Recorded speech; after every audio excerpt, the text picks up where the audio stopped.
Celtic may have been able to defeat a Diddy team during the week and storm Graz, but they were unable to storm Tynecastle as the champions-elect Hearts win by 3-1, go 8 points clear and possibly put the final nail in Brendan Rodgers' coffin. Welcome back, guys, to Fog Football. It's a great day in the capital. That pronunciation was like a Honda Civic, dare I say. Not quite a Ferrari, but here neither are Celtic, so it's alright. Aye, Brendan Rodgers, his arse is on the ground. You said it, I said it, Hugh Keevan said it, among others. We all said Hearts would win.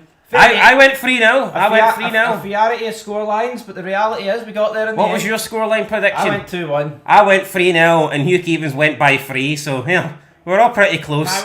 We were all in the same ballpark. The only thing that matters is we're alright with the result. Aye. Hearts win, Celtic lose, 8 points. Fucking read it and weep. Hearts sitting top of the table, best team in the country. Oh, Jambos bear shitting it. Hearts are going to get it. Celtic are playing great now. Oh, look at what we did against Storm. You beat Storm Graz 2-1. With two set pieces. Congratulations. A wee Diddy team, by the way, for Norway. Big whoop.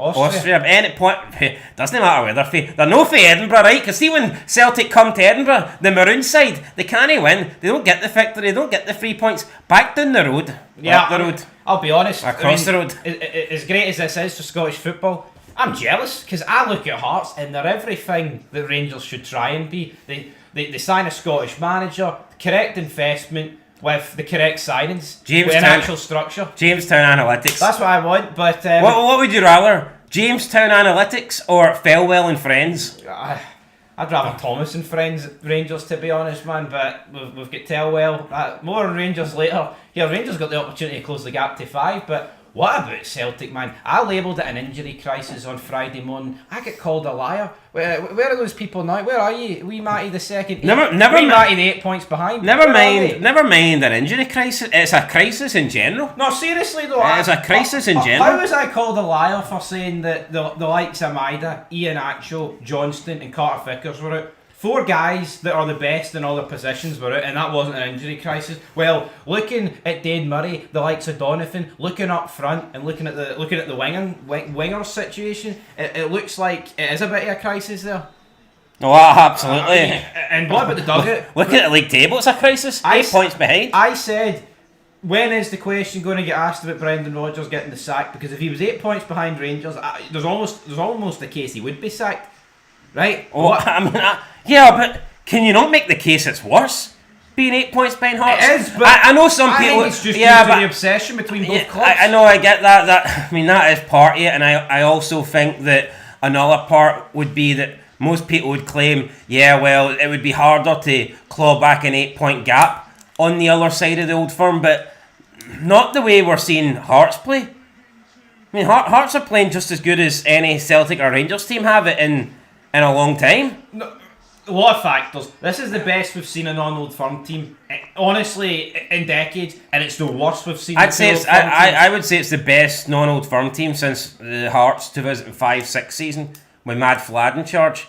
Now I get it. I would say that Celtic team's better than this. Aberdeen did put in, a decent run in 2014-15, but there was no Rangers, there was no Hearts in the top. I don't even think Hibs were in that year. There was a lot of teams missing for the top flight that season, and you'd Ronnie Dyla in charge, and Celtic weren't up too much. But no, this is a good Hearts team, a great Hearts team, dare I say. You got just so many good players, so many players that you think can have individual moments of brilliance, and we've seen that today with Kizarides down the left hand side. Guy who always looked a threat. Claudio Braga, every time he gets the ball, you expect him to do something. You've got Shankland, who is the best goal scorer in the league. Two of the best, I think probably one of the best, if not probably the best. You could argue Hearts have got the best pairing in both centre midfield and centre defence. It would be hard to argue against that right now. Great strikers, great wingers, great midfield, and a solid back line. And you know what? Look at depth. It's not just, oh fuck, if he picked up. I mean, yes, if Shankland get injured, we'll go shite, but you got Kabungu, who's pretty good. You got Braga who can play there. You've got all these guys who can do a role. Honestly, see Hearts, people are like, oh, they'll fall away. Will we? No, even if Hearts fall away, Celtic have just lost 2 in a row. Where's to suggest that Celtic are going to go on this epic run? Yeah, no, I think Hearts' form will dip at some point. It has to. But there's nothing to suggest that Celtic or even Rangers are going to all of a sudden click and put together this amazing run of form. Yep. No, absolutely. But, right, I think it's time we get into the game. First half. Before we get into the game, I just want to say to all these people that said I was bricking it and that Celtic were going to win the day and Hearts' bubble was going to burst and all this shit, get it fucking right up you. Aye. Right, let's get into the game now. Yeah, even if you were bricking it, which you want, you could build that. No, I mean, I said 3-0. Oh, the bricks. I mean, yeah. And it's probably a bigger house than they all live in. You know, it doesn't matter if you were bricking it or not. It's still fucking won at the end of the day. But it's Hearts 3, Celtic 1. Even first half. Talk about it. Hearts started great. They got the goal. They had opportunities before it. Shankland had a few shots. Braga gets the header. Shankland hits it back across. Good save for Schmeichel. He tipped it onto the post. Shankland though managed to get a ball fired back in, and I don't think it was going in. I think it was going to go straight across. There was another. I think it was Kesaridas maybe on the far side. Could have fallen to him, but Dane Murray took care of it, or at least he thought he took care of it, and he ends up putting it into the back of his own net. So it's a bit unlucky, but it's also, put it this way, if it's Carter Vickers, he's probably hitting out the stadium, not picking out the back of the net. Well, I mean, you don't know. I mean, it's a mistake, isn't it, for Dane Murray? It could happen to anybody. It could, but a wee bit of inexperience there for Dane Murray. He's probably not used to it, but the key thing is, though, Shankland puts it into the worst area possible. Aye. Puts it on the line, literally. And it means if you do miss hit it, you're snookered. And he was snookered because it was 1-0. But the disappointing thing from a Hearts perspective, the game can't die to us for Hearts. Celtic just took control. Hearts dropped off for the next 15-20 minutes. Celtic did get on the front foot. Looked like they were going to score. It did score not so long after that. And I think that's what's so nice good. Nice move as well, I think, with see, to be McGregor, honest, right? Taneke and Tierney. Tierney cuts it back. McGregor with a nice wee side foot finish. He's literally placed it in. Not much power behind the strike whatsoever. Just placement, side foot. And I think this is why the win's more impressive this way, right? See if Hearts just beat Celtic. Say they performed like they did at Dundee. You'd be like, oh, that's great. But Celtic were shite. Celtic got control of this game and Hearts took it back. Yeah, no, I think... And that's more impressive to me than if Hearts just won. I would say towards maybe the half an hour mark, Hearts started getting into the game a bit more. Kesaridas down the left-hand side, constantly causing problems. Every time he got the ball, he was running down the left, and I think Donovan and Murray were struggling to deal with the guy. Whether he was going to cut inside or whether he was going to go to the byline, he was always mixing it up. His cross almost caused their own goal because it flicks off Donovan to the back post. Harry Milne tries to get on it. Almost. Should get on it, but he doesn't get on it. Right, then we had that chance where I believe it is Schlow Schlow plays a pass out or a clearance, whatever. It's not great. It's intercepted about 40 yards out. Hatate then plays it, I think, to Taneke. Taneke with a pass in towards Nygren, who takes a great first touch. Everyone's saying, oh, Nygren should score, Nygren should do this. I think his composure and the technique and the control of him to take that touch, I think, and put it onto his other foot and attempt to dink over Schlow. See if that goes in, though. I think you're talking about how world-class a goal he's made that look. Yep. But the keeper, fair play to him. Schlow is already on his way down, but because Nygren didn't hit it first time, that allowed Schlow to slightly have a quick second to try and get back to his feet. And as he was pushing himself up, he managed to get a hand on it. It's a great save for Schlow, but I think they were way too harsh here on Nygren. I think they could, not just saying that because he didn't score and I didn't want him to score, but I think if he does dink this over Schlow, this looks like a world-class finish. I think Nygren, this is something he should score. He should put his foot through it, but at the same time, you've got to show appreciation for the save. See if he puts his foot through it, it's probably blocked. Yeah, no, something. It's probably blocked by the defender, or Schlow could maybe save it, Yo. Or he could miss it. The touch, the control that he shows literally opens up the goal for him. And he done the hard part and then just couldn't do the easy part, but it's still a good save for Schlow, so give the keeper some credit. And at the same time, what you got to look at is he creates the opportunity by doing the defender in. And not saying it gives him free rein to do what he wants, but to me it's more brilliant for the goalkeeper. It's brilliant for both of them than, oh, he's shite, he should have scored that. Yeah, Hearts had a couple more corners for the end of the half, but just weren't able to really do anything with them, which is disappointing because this season Halkett and Finlay have been all over these corners, and Hearts have scored more set pieces than anyone else. Also, the ref blew 5 seconds early. Hearts were on the attack. Yeah, Hearts were about to get... I wrote this down. I circled this thinking, see if Celtic get the win here. I'll be all over that. I'm still all over it. Ain't no doubt about it. No, seriously, why is he blowing it early though? Don't know. I seen a game last night, Liverpool-Brentford. I don't know if anybody watched it. The referee was just adding on time till Liverpool scored. I've never seen it before. Tell you what, Brendan Rodgers was Chris Boyd was off his rocker. He said Celtic dominated the first half. What half was he watching, by the way? Neil Lennon. Neil Lennon's the best pundit in that studio. He was getting something told. Neil Lennon's impartial. I actually like Neil Lennon. I don't mind him. I know that's controversial and I'm not supposed to say that, but he's alright. I don't mind him. In terms of impartialness, he's definitely one of the best. I like the way he was getting stuck into Sutton. James McFadden, he's just a Sutton ass licker. He's like a puppet. I mean, Sutton may as well have his ass up have his hand up James McFadden's ass. He was calling Chris Boyd and he was calling the other Chris Prick borderline. It was fucking great. But anyway, second half 2-1. Kizarides, bottom left hand corner. I mean, it's awful defending. Great finish though. Great finish. Kizarides cuts in. Dane Murray, it's almost like he pulls the leg out of it. And Schmeichel's going ballistic. He's like, well, what's going on? But it's a great finish, but you can't be allowing the shot to get away here. No, but he done well. I think he came in, got past Nygren. I mean, it's not like Nygren's let him get the shot off. Nygren's attempting to follow him, but Kizarides, took a couple extra touches and opened up the space, got the shot away. Dane Murray, yeah, it looks like he could potentially maybe stick a leg out, but does he maybe... No, but people are going to go, oh, they didn't back Rodgers.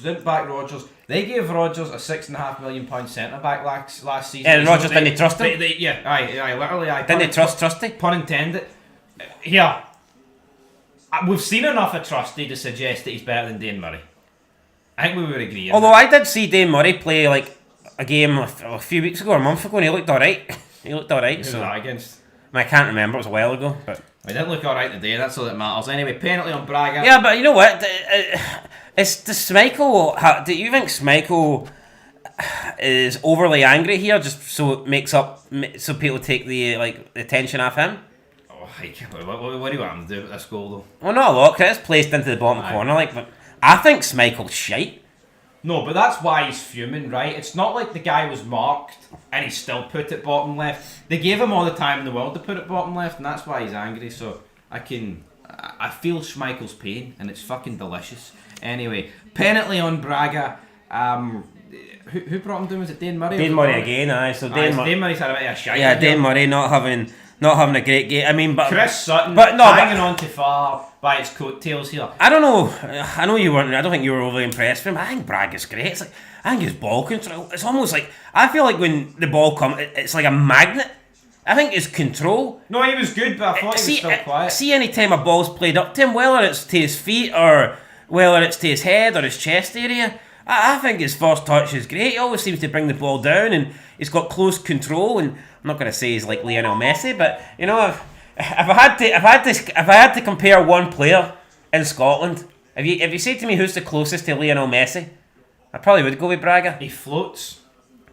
And he stings like a bee. Aye, and floats like a butterfly, stings like a bee. So yeah, first couple of touches, takes it into the box, looking dangerous, doesn't go for the shot. It takes another couple of touches, maybe goes for like a feint shot, and then he just tricks Dane Murray into diving in.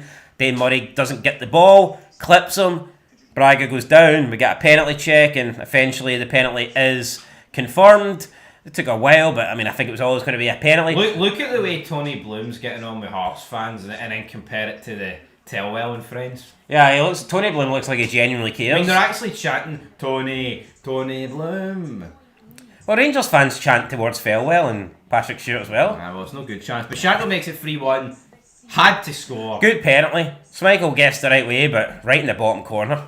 Just the same as the Kizarides shot, right in the bottom left-hand corner. Yeah, he had to score this because this just puts a blanket over it. This just calms everything. I remember saying that if Hearts didn't score that. That would have felt like an equaliser for Celtic. It would have. Thankfully, it felt like a goal for Hearts, though.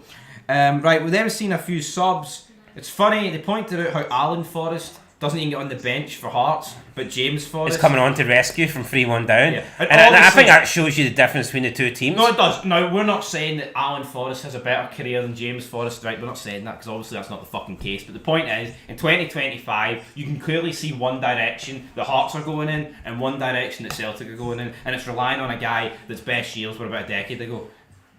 No, definitely. Alan Forrest might still sporadically make appearances for Hearts, but I would suggest that Alan's Forrest days of being a regular starter or even making regular appearances from the bench, I would imagine they're probably over. And I wouldn't be surprised if Forrest moves on within the next year or two. Yeah. Whereas with James Forrest, I mean, Celtic are still relying on this guy. I mean, kinda even thought he might have started. I think Forrest would have started the day if Celtic didn't pick up the win in the Champions League. I think Brendan just went with the same front three because they got the win and he thought, well, I'm going to continue doing that. But speaking of staying with the same front three, I believe this was the 5th game in a row that McInnes had a non-changed lineup. Yep, and he made it 9 wins out of 59 against Celtic, and that's all that matters. But Egu, he has a shot saved, probably should make it 4-1. This would have been the icing on the cake. I still haven't seen a lot from this guy, and I know he hasn't played much, but Andy Halliday thinks he's a player. Marvin Bartley said he's some player. Well, he's done more than Shamiti. Well, that is true. That is true. When it comes to these guys that are record or close to, this guy's done stuff. I mean, same with the guy at Hibs. Clincy's not done much. No, he did give the ball away, and that allowed Celtic to go on a counter, but it wasn't really bothered. We had a few chances. McGowan with a shot. McGowan had a good shot that just wide. Looked like it was in. Schlo was getting down. I don't know if he would have had it saved or not, but it was a good shot from McCowan. And then Engels, he had one wide. Yeah, Engels' shot looked more out of frustration though, didn't it? McCowan's shot was the end product of like some decent passing and a nice wee build up for Celtic, but the Engels shot was kind of just we're running out of time here. Shin, lovely touch, lovely flick. Hits it on the volley. I think it gets blocked. Yeah, honestly, this could have been heading in. We don't know. It looked really, really good. Would have been a nervy 2 minutes. I believe it was Halkett that got the block. Great block. Halkett and Finlay also getting yellow carded within like 10 seconds each other. Not sure what for. But for me, I think Yamada looked better than Kenny in the short space of time that he had on the pitch, and that's the notes getting ripped up, guys. And you know what? That might also be Paddy Power ripping up the bet slips here. They must be fucking. They could be a lot of money. They could be. They could fucking be. No, because see if you factor in the amount of people that are going to be betting Hearts, coinciding with the fact that Celtic's not looking good for them. See the fact that they've paid out for Celtic though, they should end betting. I don't think they should be doing any more bets. Well, to be honest, I haven't looked. Maybe they have just. Or maybe they don't have a bet market for it. Maybe they don't. Yeah. What sense would it make though? What sense would it make? Yeah. No, it wouldn't make any sense, especially since you paid it. But that is it, guys. Hearts 3, Celtic 1. Beautiful Sunday so far. I mean, we had an Engels free kick. Delivery was fucking bogging. The stadium. £11 million for him.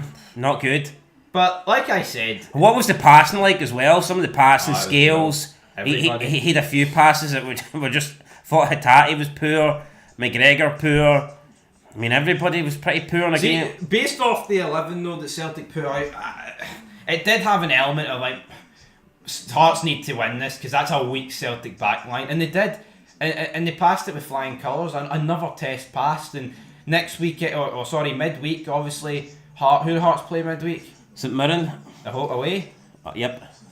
Massive game. But if they get through that, then the weekend, I think they play Dundee at home, and Celtic are in the cup, so therefore Hearts could be 11 points clear. Look, I'm not being negative, but I think today's result almost means that even if you did draw at St Mirren, you've got the 3 points in the bag today. Yeah. Because you ain't going to win every game. No, that is true. No, but what I would say is, let's say Celtic won this game today, that St Mirren game, it's like, holy fuck. You have to win that. Yeah.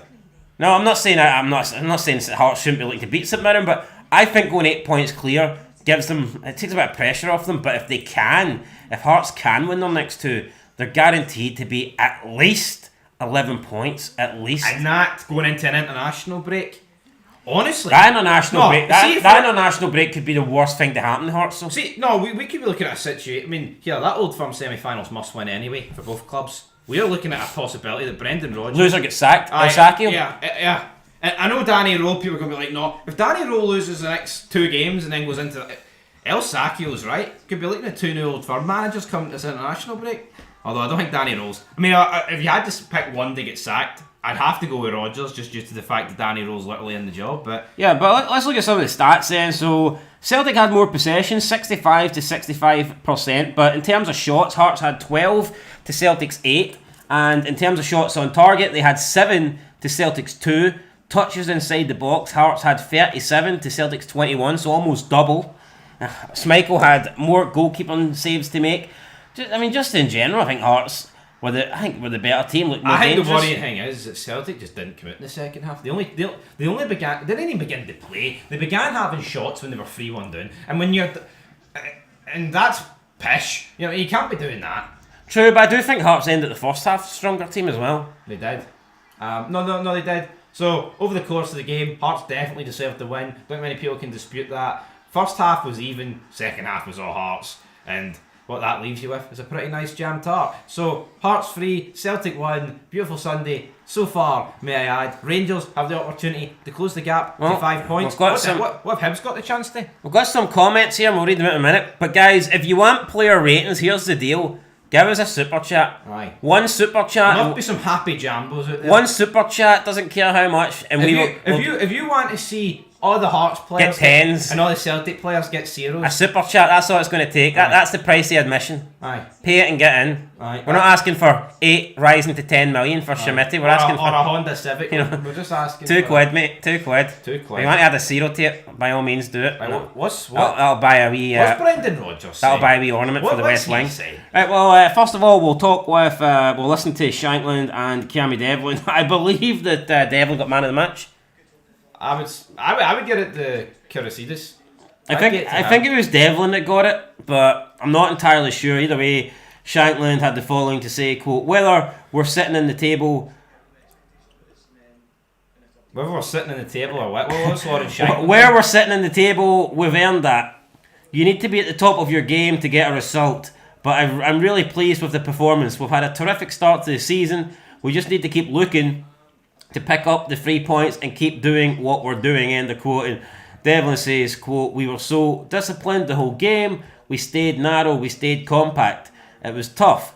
They're top players, international footballers. They're the reigning champions for a reason. You've just got to work as hard as you can. It was a tough battle, but just happy to win, end of quote. And he was also asked about his little tussle with Callum McGregor. I would have liked him to dive into it a bit more. Just come out and say, he's an overrated prick and I put him in his place. But nah, Cammy Devlin, he never said that. That's a knife, mate. That's what I said. Crocodile Dundee. Me and Cal, mate. We go well back, mate. But, We're used to playing by each other now, mate. Anyway, Brendan Rodgers, what's he saying? What is Brendan Rodgers said? Oh, we've got some news coming in for Ibrox, Diomande and Danilo are in for Rangers. Leons starts for Kelly. Was Schmidt in the back of the Honda Civic? Well, let's see what Brendan Rodgers had to say. He says there is comfort in that there's so many games to play, so it doesn't look like Rodgers is worried yet. He thinks there's still a long way to go in the season. But who's going to be playing them? Chris Kamara? Is it going to be you, Rodgers? You're going to be managing them? Anyway, he went on to say, he told BBC Scotland, quote, disappointing result and performance. It's a disappointing day. We go behind in the game, show a good mentality to come back, score a good goal. I just think we gave it away too easily. We've got to do better with the second goal. He likes to come inside, he likes to shoot. And then we make the mistake for the penalty, so all of a sudden it's 3-1. It's a game we should take something from, but we didn't do enough. Dane Murray, the young players, you have to be exposed to the pressure. We're needing these players. Dane makes the own goal, was then a little bit rash for the penalty. It's something he'll learn from. We picked them, Rodgers. We need to find a way to be more consistent. It's still so early. It's only 9 games. The comfort is there's so many games to play. We know we can find a consistent set of games. There's still so many points to play for. End of quote. No, but look at Celtic, folks, right? They're conceding goals and they're not scoring many. That you cannot you cannot win leagues with that. No, with that recipe, you cannot. Rodgers also added that injured forward Dyson Maida will take part in training tomorrow and Cameron Vickers will undergo surgery. on an Achilles injury. So yeah, but look at the last bit of good news. Maida returning, but look at the last couple of games, right? 3 against Hearts, conceded 2 against Dundee without reply, by the way. Conceded 2 against Motherwell. We're talking. I mean, conceded against Kelly. Well, BBC Sport just posted the following fact. Hearts were 8 clear in 2005-06. That is one of the 4 occasions a team has failed to win the title, having held such a lead in the past 27 years. What I would say is, Hearts did sack their manager, George Burley, who was top of the table, and they brought him in with Graham Ricks, and the least said about that, the better. But that was a sabotage. Yes, but also that Celtic team is better than this Celtic team. Yeah, well, I don't think it's fair to say Hearts through it. I mean, who knows what would have happened if George Burley remained in charge that season. If Derek McInnes gets sacked and Tony Bloom goes bankrupt, then maybe... And brings in Russell Martin, then we could be in trouble. We can have that conversation about Hearts' capabilities this season, but...